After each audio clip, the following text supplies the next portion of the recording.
Бұл палуан күреспен 2 жыл айналысып Қазақстанның чемпионы болды. 3 жыл айналысқаннан кейін Олимпиада ойындарының, әлем біріншіліктерінің жеңімпаздарын таза ұта бастады. 6 жыл күреспен айналысқаннан кейін Кеңес одағының ең мықты палуаны болды. 4 дүниенің палуандарымен 78 рет кілемге шығып, бірде-бір жеңіліп көрмеген. Сөйте тұра, оған әлемдік олимпиадалық жарыстарға қатысуға сол кездегі тоталитарлық жүйе мүмкіндік бермеді. Сол палуанның күрес жолын осы шығармадан көресіздер. Ол палуанның аты Әбілсейіт Айханов. Әбілсейіт Рүстемұлы Айханов. 1938 жылы Талдықорған облысы Сарқан ауданы Покатиловка ауылында дүниеге келген. Әкесі Рүстем Ұлы Отан соғысына аттанып, сонда шейіт болды. Әбілсейіт анасы Рахила мен нағашыларының тәрбиесінде өсті. 1957 жылы Алматы қаласындағы Қазақ мемлекеттік физкультура институтына түсті. Осы уақытқа дейін күреспен айналыспаған жас жігіт осы институт қабырғасында еркін күреспен айналыса бастады. Сол кездегі белгілі жаттықтырушылар Петр Филиппович Маттущак және Қабден Рахманқұлұлы Байдосовтан тәлім-тәрбие алды. 1958 жылы күреспен небәрі 1 жыл ғана айналысқан Әбілсейіт Айханов ВЦСПС спартакиадасының күміс жүлдегері атанады. 1959 жылы Қазақстанның чемпиондық атағын жеңіп алып, КСРО халықтарының 2-ші спартакиадасына қатысады. Осы спартакиада кезінде 59 жылдың 16 тамыз күнгі Советский спорт газетінің мына бір фотосында Әбіл ағамыздың да бейнесін көріп тұрмыз.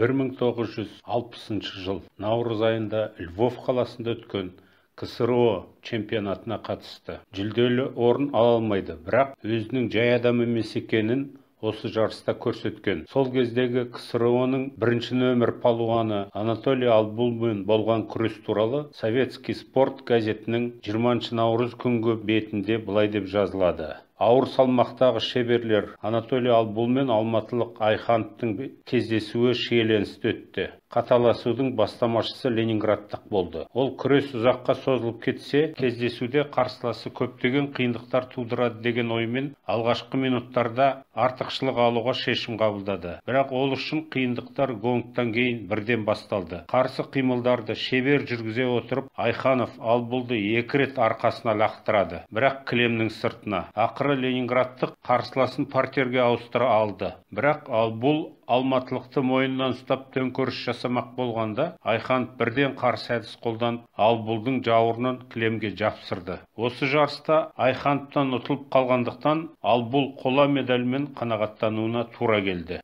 Мына бірінші фотода Албул бапкері Преображенскиймен бірге 58 жылы Болгарияда өткен әлем кубогының алтын жүлдесін алған сәт. Екінші фото Әбіл ағамыздан ұтылған 1960 жылы КСРО құрама командасының сапында Рим олимпиадасына қола медаль алған сәті. Үшінші фотода 1963 жылы София қаласында өткен әлем біріншілігінде күміс медаль алған сәті.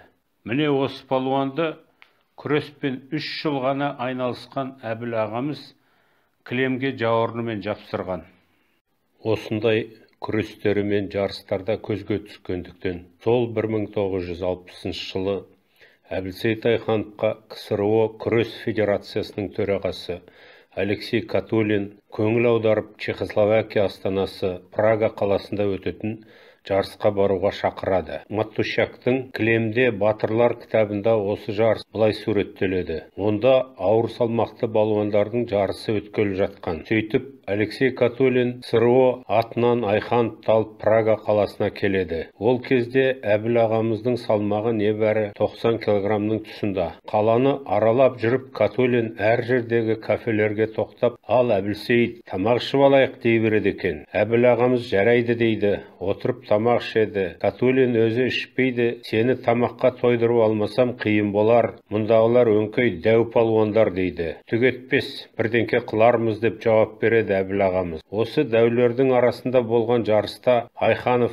кілемге 4 рет шығып, бәрін жеңіп, отырған жанкүйерлердің ду қол шапалақтаған құрметтеріне ие болды. Ең қиын да ауыр күресі финалда 135 килограммдық халықаралық жарыстарда үлкен тәжірибесі бар чех батыры Кубатпен болды. Айхановтың бойы 1 метр 91 сантиметр, салмағы 87 килограмм. Күреспен айналысқанына 3 жыл, бірінші рет халықаралық жарысқа шығып тұр. Күресті екеуі де абайлап бастайды. Айханов Кубаттың оң қолын алып, арқадан лақтыруға әрекет етеді. Бірақ Кубат салмағы ауырлығын пайдаланып, бұл әрекетті жоққа шығарды. Сөйтіп тұрып, күресуге берілген 6 минут уақыт өтіп кетеді. Сол кездегі ереже бойынша төреші күресті тоқтатып, кілемнің ортасына шығып жеребе тастайды. Бірінші 3 минут партерде үстіде күресу кезегі Айхановқа түседі. Кубат партерге 4 тағандап, аяқ қолдарын жазып тұра қалады.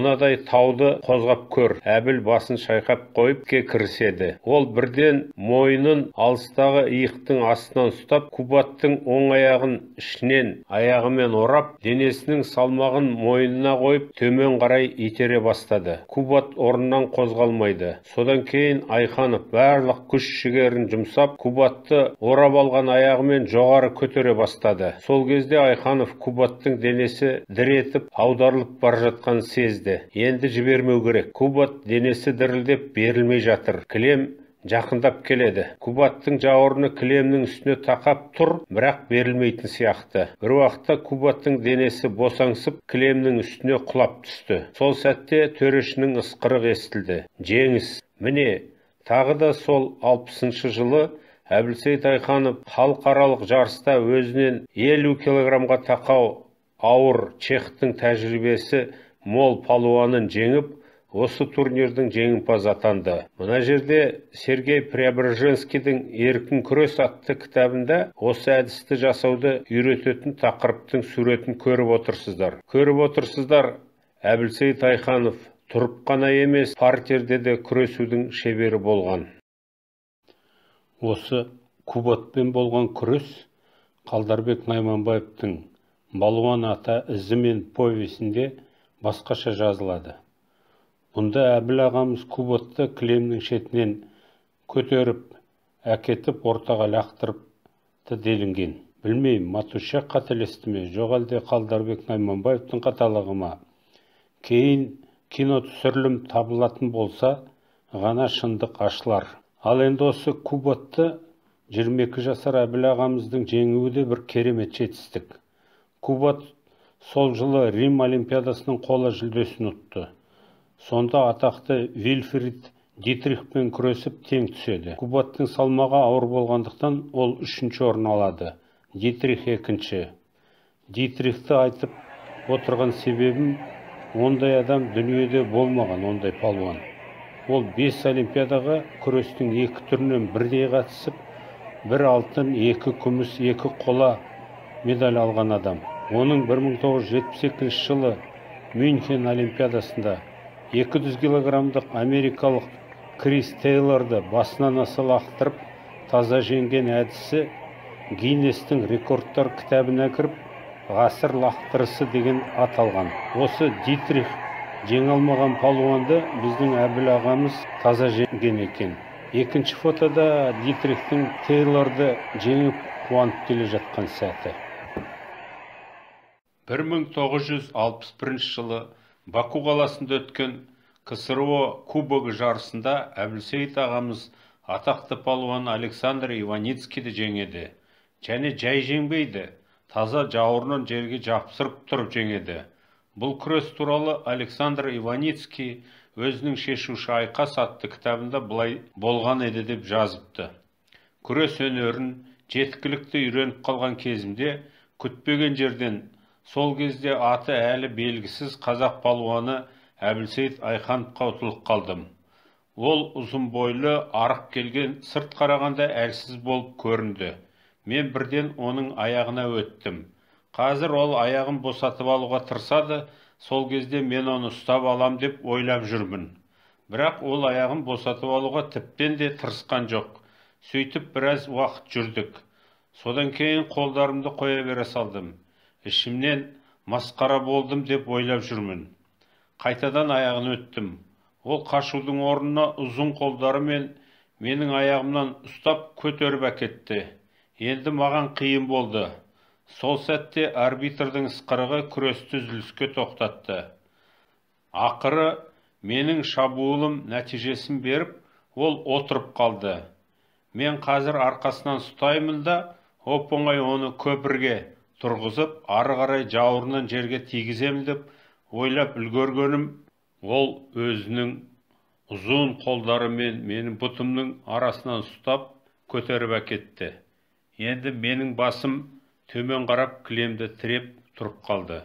Өкінішке орай, осы аса дарынды палуан кейін өзінің күресін жоғалтып алды. Осылай Әбіл ағамыз Иваницкийді таза жеңіпті. Осы әдісті көзге елестетудің өзі қиын. Әттең, қолымызда ешқандай кинохроника жоқ. 1961 жылы еркін күрестен КСРО біріншілігі болып жатқан кезде Советский спорт газетінің 5 наурыз күнгі санына болашақ осылардікі деген мақала шығыпты. Оның қысқаша мағынасы, көріп отырғандарыңыздай, ауыр салмақты палуандарды біз бұрын ақырын қимылдайтын, толық келген, күжірейген деп елестететұғынбыз. Ал осы жолы Минскіде өтіп жатқан біріншілікте біз жаңа сипаттағы, жылдам қимылдайтын, шаршамайтын, жүріс-тұрысы, сырт әлпеті орта салмақты палуандарға көбірек ұқсайтын жігіттерді көріп отырмыз. Олар минскілік Александр Медведь, москвалық Иваницкий, алматылық Айханов, осетиялық Андиев. Осы жігіттер 3 турдан соң суырылып алдыға шықты. Ендігі айқас осылардың арасында болады. Қайсысы жеңеді, болашақ көрсетер. Осы жарыста Әбілсейіт Айханов алғашқы бестікке кірді.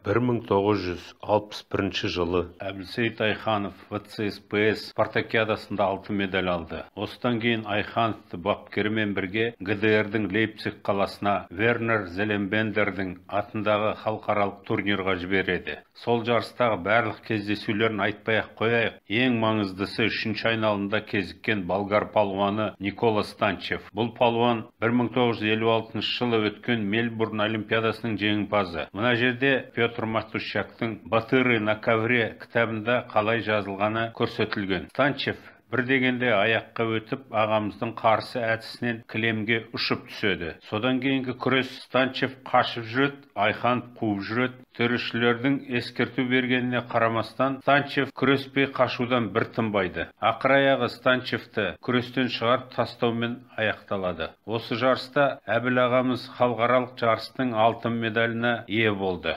Әбілсейіт Айханов нерв жүйесі өте мықты адам болған. Палуандарда жанып кетті деп жатады. Сол жанып кетті деген ол нерв жүйесінің әлсіздігінен болатын нәрсе. Қобалжу, қорқу деген сияқты. Осы тұрғыдан қарағанда Әбілсейіт Айханов өте мықты. Енді ол табиғаттың бергені әрине. Міне Әбіл ағамыздың бір әңгімесін тыңдайық осы. Мысы басып кетіп отырған ғой, былайша айтқанда, көптеген палуандар. Одан кейін сенің күшті болған, мықты болған адам сенің өзіңе өзі бір артық күші жағынан да, неше жағынан да артық адамдар болады ғой. Сонын ойлайсың, осы мені жеңетін түрі бар ғой анау деген.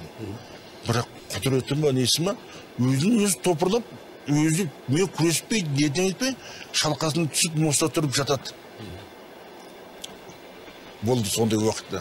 Бір Фомин деген жігіт болды, физически өте күшті. Біздер 100-120 килограмм штангыны көтеретін болсақ, 140-150-ді қалай болса көтереді. Ана жігіт. Ойнайды, жаңа гермен ойнаған сияқты. Қолы деген мықты.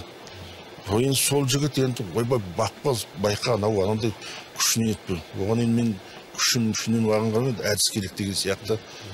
Сол жігіт қалай екен білмеймін. Осы центральный стадионда келіп тағы кеп, маған вертушканы жасап көшіп қолымды бүйтіп тұрған келді. Жасағанда қолым білінгенде жоқ, қолым айналсын барып шалқасынан түсті. Барғанда уже жатыр, тұрмысы келмейді. Шалқасынан түсіп жатыр. Сонда ойлаймын мен, просто менің сол күресіп жүрген кезде оның күші қандай мықты болса да, менімен күрескен кезде менің айламның, әдісімнің ешқандай ол бір кілтін таба алмағандықтан өзінен өзі күрес алмайды. Қанша күш берсе де оған бермейтін болды. 1962 жылы сол заманда кіші әлем біріншілігі деп аталған еркін күрестен Тбилиси халықаралық турнирінің жеңімпазы болды. Мына таблодан осы Тбилиси турнирінің жеңімпаздарын көріп тұрсыздар. Советский спорт газетінің 1962 жылы 17 сәуір күнгі номерінде осы турнирдің жеңімпаздары туралы жазған мақаласында Әбілсейіт Айханов туралы мынадай сөздер жазылыпты. Айханов жартылай ауыр салмақ, өзінің табиғи ерекшеліктерінің арқасында ұзын бойлы, ұзын қолдар, кілемде тиімді ғана емес, ерекше жағдайлар жасайды және олардан абыроймен шығады. 1962 жылы Қазақстан командасы Моңғолия еліне жолдастық кездесуге барады. Моңғолияда Әбіл ағамыз кілемге 6 рет шығып, бәрінде де таза жеңіске жетеді. Бірінші Жамтыс деген палуанмен күреседі. Ол аяққа ұмтылған кезде қарсы приемға түсіп, 1 минут 20 секундта жауырынмен жер жастанады. Содан кейін Санж деген палуанын 3 минут 20 секундта жығады. 1 минут 38 секундта Эретен Очир деген сол елдің еңбегі сіңген шеберін жығады. Осы күрестер болып жатқан кезде көрермендердің арасында сол елдің атақты палуаны, ешкімнен жеңіліп көрмеген, ұлттық күрестен Моңғол елінің көп жылдар бойы жеңімпазы болып, сол елдің тұңғыш еңбегі сіңген шебер деген атағын алған Тувден Дорж отырды. Ол Әбіл ағамыздың күресін жіті қадағалап, ертеңгі күреске дайындалып отырды. Көріп отырғандарыңыз сол Тувден Дорждың жастау кезіндегі фотолары. Бойы 2 метрге тақау, салмағы 140 килограмм болыпты. Сол кезде оның жасы 46-да екен. Кешке таман командаға сол жақта тұратын қазақтың ақсақалдары келіп, Айхановқа: балам, өте сақ бол, бұл өмірі ешкімнен жеңілмеген адам, деп ескертіп кетеді. Ары қарай әңгімені Әбіл ағамыздың өз аузынан тыңдайық. Моңғолға барып күрескен кезінде бүткіл Шыңғыс ханның ұрпақтарының бәрін таза салдым ғой. Сонда Тувден Дорж деген 10 жыл дүркін чемпион болған, пенсияға шыққан адам, бір Айхановқа татымадыңдар ма? Мен шығам деп ертеңінде өзі официально етіп, сонымен шығарып, сонымен күрестім. 140 килограмм, мен 90 килограмм, сонымен күресіп, соның соққан кезде, пәт-пәт-пәт, азы жүрпей, пәт-пәт, ол кезде жаспын, 25-тен, аяққа өт көтеріп оғанда, 117-ін әрін көтеретінмін нені, темірді, штангын. Ал 140 қала мойным кетіп қаламын. Мойным сабап, мына жүріп бит қойындағы, қайтадан аяғына қоя салдым. Ана жердегі жұмыс нелер, милициялар, анау, мұлау барлығы қарамайды, залдағы тұрған күндердің бәрі топырлап мына келді. Ойбай, енді мынау мен ананы жыққаным үшін мен өлтіреді ғой демеймін бе? Біздің палуандар ана жақта ешқайда шыға алмай қалды, бәрі жабылып қалды. Жолым жауып қалды. Мен алда көтеріп бір перетін шығар деп отырмайын ба? Мен ол бәрін ұстап алдым. Жығылсам ана жерге бір жерім сын етпесін бірге лақтырғанда бірге түсейінші деп. Түсім ал келсем мені мақтап, ана жерге 140 килограмм пенсионерді нетпейді, жаңағы жықпай басын былай салып, қайтара былай салғанымда, соның өзіне рақыметін айтып. Енді қанша рет бардым, айқайлап, шулап, көрген, зрительдерге етіп, Айхановқа бәрі орнынан тұрып сәлем берді. 1962 жылы Рига қаласында өткен КСРО біріншілігінде Әбілсейіт Айханов 2-ші орын алады. Бұл жарыста 3 мықты палуан болған. Олар эстониялық Тит Мадалвее, грузиялық Нугзар Гогибедашвили және Айханов. Әбіл ағамыз барлық кезіккен палуандарын жеңіп, финалға Тит Мадалвеемен шығады. Күрестің бірінші жартысында 5-0 есебімен ұтады.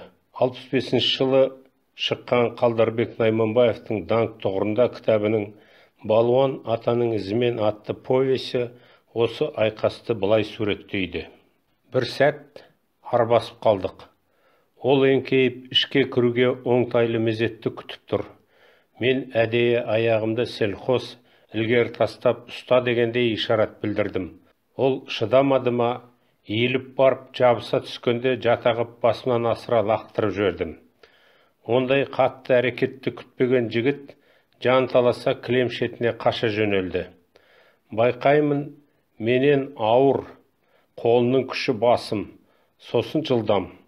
Осындай сәттерде адам бойында бір еркіндік пайда болады өзі. Пендешілік деймін соны. Титтің қашуы мені таңғалдырды. Ол маған күйсіз кейіпте көрінді. Тренердің айтқанын ұмыта бастадым. Әйтеуір тезірек жыққым келді. Оның үстіне Мадалвее селсоқ жүр. Мен қол созсам ғана амалсыздан еңкейеді. Әйтпесе екі бүйірін таянып тұрғаны сол. Әріптесімнің сонысына шыдамадым. Тістеніп тұрып, аяғынан қағып жіберіп едім, қисаң ете қалды. Ол өз денесін ұстай алмай қалған сәтті пайдаланып, белінен қолымды қайшылап ұстап, тағы басымнан асыра лақтырдым. Көпір боп тұра қалдым. Жауырыным жерге тиген жоқ сияқты еді. Төреші ысқырығы оған қарамады. Мен орнынан тұрам дегенше, диктор Титтің жеңісін жұртқа әйгілеп жатты. Мен үнсіз чемпионның қолын қыстым. Осы повестен үзінді 1965 жылы Білім және еңбек журналының 1 және 2 номерларына палуан кілемде түлейді деген атпен жарияланып еді. Сол жылы Американың Толидо қаласында өтетін әлем біріншілігінің алдында Алушта қаласында КСРО құрама командасының іріктеу жаттығулары болды. Іріктеу барысында Әбілсейіт Айханов жартылай ауыр салмақта Александр Медведьпен күресіп ұтып алыпты. Иваницкий шетте тұрып, «Саша, аяғын байқа» деп айғайлағанына қарамастан, Медведь Айхановтың қақпанына түсіп, партерге құлап, Әбіл ағамызға бал ұтылып қалады. Содан кейін КСРО жаттықтырушылары Айхановты екінші адам ретінде құрамаға кіргізіп, Америкаға алып барады. Ал іріктеуде Медведь ұтып кеткен жағдайда Айхановты өлем алда құрамаға кіргізбереді. Барған соң биылша Медведь күрессін, сен келесі жолы күресерсің деген сияқты бірдеңелерді айтып, ағамызды жарыстан шеттетіп тастайды. 1963 жылы тағы да Тбилисиде өткен халықаралық турнирді жеңіп алады. Сол кезде осы турнирді кіші әлем біріншілігі деп атаған. Себебі бұл турнирға дүниенің ең мықты палуандары жиналатын. Мына таблодан сол турнирдің жеңімпаздарын көріп отырсыздар. Сол жылдың тамыз айында Москва қаласында КСРО халықтарының 3-ші спартакиадасы өтеді. Осы жарыста Әбіл ағамыз алтыннан алқа тағып КСРО чемпионы атанды. Советский спорт газетінің 1963 жылы 16 тамыз күні шыққан санында Александр Иваницкий, ол өзі де күрескен ол жарыста. Күрес жарысының барысы жөнінде мақала жазыпты. Оның ішінде Айханов туралы мынадай сөздер жазылған.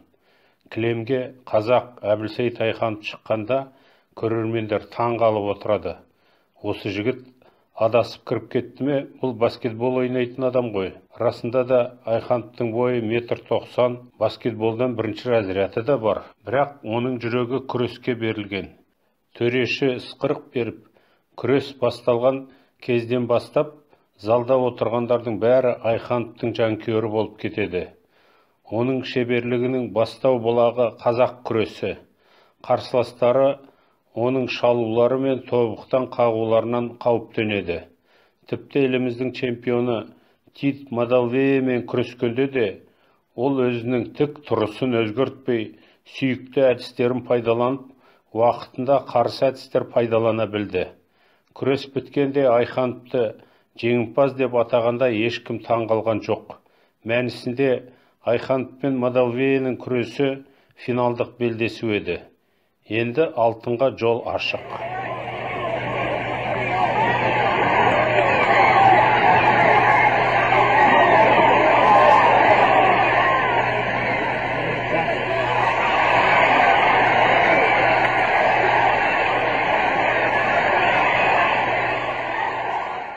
1963 жылы күзде Әбілсейіт Айханов КСРО құрама командасының сапында Жапонияға барды. Сондағы кездесулер қалай болғанын Петр Матущактың «Кілемде батырлар» кітабынан білейік. Айхановтың бірінші қарсыласы Кавана атты палуан болды. Ол иықты төртпақ, біздің палуаннан гөрі аласа. Барлық жапондар сияқты аяққа өтіп күресудің шебері болатын. Жапондық аяққа өтіп үлгерместен Айхановтың жамбасына түсіп, бірден көпірге тұра қалады. Бірақ таза жеңіс алу оңай болмады.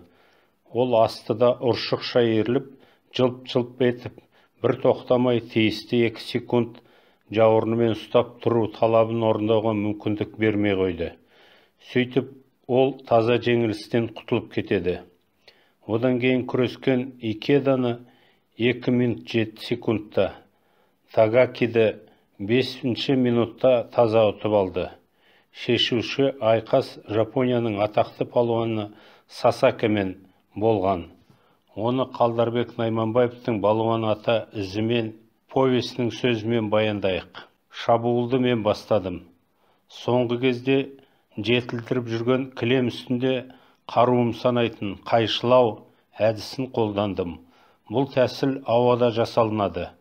Бәсекелесімнің қолынан бір қолыммен мықтап ұстап, өте тез секіріп, ауада көлденең жағдайға келесің.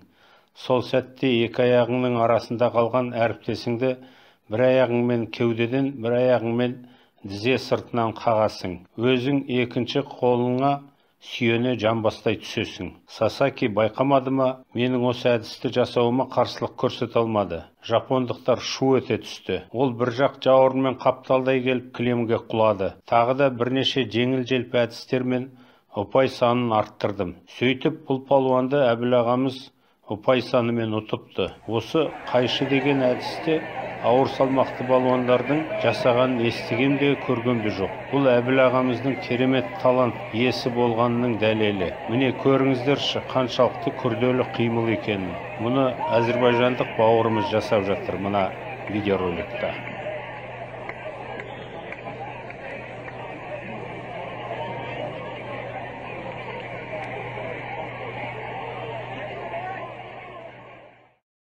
Әбілсейіт Айханов КСРО құрама командасының сапында жоғарыда аталғандардан басқа Үндістанның, Иранның, Пәкістанның және Түркия елдерінің құрама командаларымен болған кездесулеріне қатысты. Халықаралық кездесулерге 78 рет шығып, ешкімнен жеңіліп көрмеген.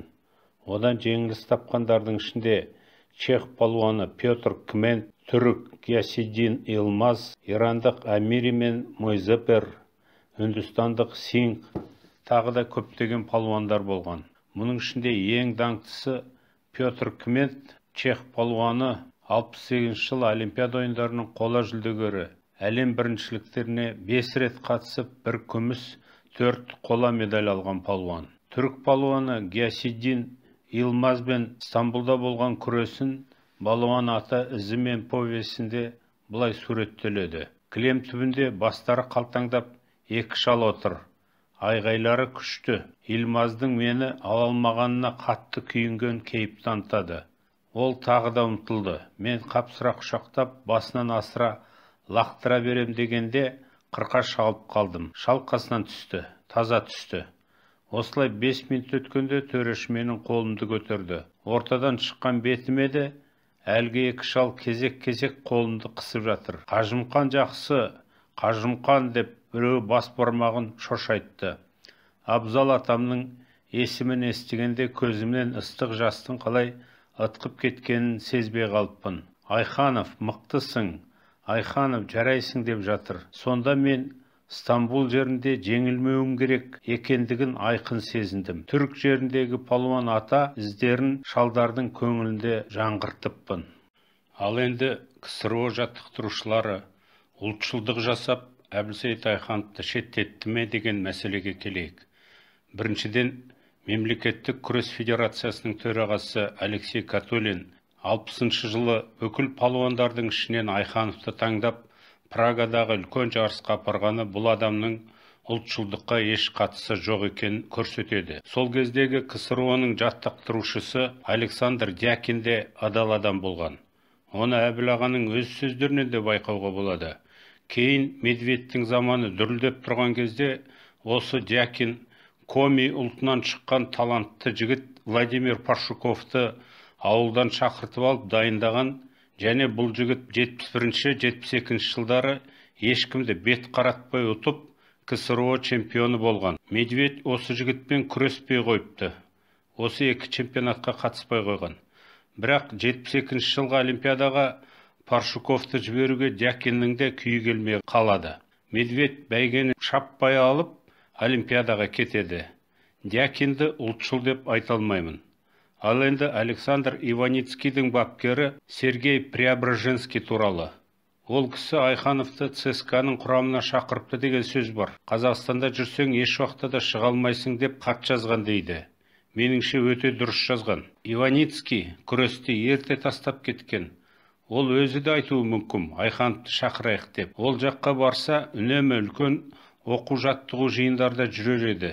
Европа, әлем біріншілігі, әлем кубогы сияқты үлкен жарыстарға қатысуға мүмкіндік пайда болар еді. Бұлайша айтқанда, өзінің шыңына жетуге, өсуге үлкен жол ашылар еді. Преображенский ашық текстпен айта алмайды ғой. Сен қазақ болғандықтан немесе қазақстандық болғандықтан шеттету болып жүр деп. Ал кейін жарыстарда ол төрешілер арқылы қастандық жасады мыс деген сөздер әрине өтірік. Осы үлкен жарыстарға қатыса алмағандықтан Әбіл ағамыз өзінің шыңына жете алған жоқ. Бірте-бірте сол Мәскеуге тақау жүргендерден қалып қалды. Тренерлардың ішінде қарсы әрекет жасауы мүмкін адам Медведьтің бапкері Болеслав Рыбалка ғана. Өйткені ол Медведьтің жаттықтырушысы ғой енді. Менің ойымша, жаттықтырушыларға жоғарыдан нұсқау беріп отыратын адамдар болған. Сол кезде КСРО мемлекетінің басшысы Никита Хрущев Қазақстан басшыларымен қырғи-қабақ болып жүрген кезі. 60 жылы Ақмолада үлкен жиын өткізіп, Қазақстанның жерін талан-таражға түсіріп, солтүстік өңірді Ресейдің құрамына кіргізейін деген жоспарына біздің батыр ағамыз Жұмабек Тәшенов түбегейлі қарсы шығып, Хрущевтің жоспарын іске асыртпай тастаған. Содан кейін Хрущев Тәшеновті жұмыстан шығартады. 62 жылы Қонаевты да бірінші хатшылық жұмысынан босатып, орнына өзінің сөзін тыңдайтын адамды қояды. Әбілсейіт Айхановтың атойлап күресетін кезі осы жағдайлармен тұспа-тұс болды. Осы себептен оны КСРО мемлекетінің намысын әлемде қорғайтын дәрежеден шеттетуі әбден мүмкін еді. КСРО жаттықтырушылары тоталитарлық жүйенің бір бөлігі ғана. Олар орталық комитеттің пікіріне қарсы шығуға күйлері келген жоқ. 2016 жылы 78 жасында Әбілсейіт Айханов ағамыз өмірден озды. Жаны жәннатта болсын, иманы жолдас болсын. Артында қалған жанұясы, ұрпағы, халқы аман болсын деп тілейміз. Еліміз аман болса, талай Әбілсейіт келер өмірге. Алла тағалам осы тілегіміздің орындалуына нәсіп етсін.